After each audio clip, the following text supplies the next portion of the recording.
Bu günlər Həzrəti Zəhranın ömrünün son günüdür. Bizim anamızın son günüdür bugün. Ananı faciəli şəkildə itirmişik. Bizim hələ başımız aşağıdır, hələ başımız dik dayanmıyor.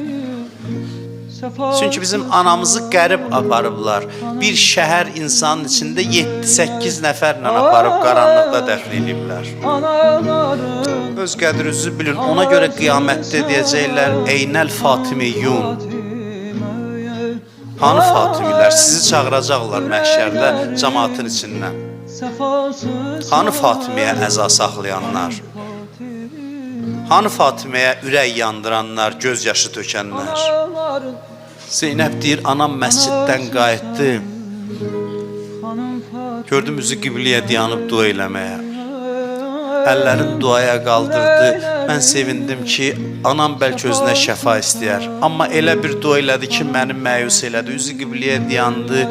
Dedi, göstərdi atam əlini, ilahi sən and verirəm o dizlərini qucaqlayıb oturan qərib, məzlum əlinin haqqına. Allahümmə əccil vəfati səri'a. İlahi ölümümü tez çatdır. Doydum dünyadan. Əlinin bu halına bundan artıq taqətim yoxdur. Əla lənətullah ələl qavmiz zalimin.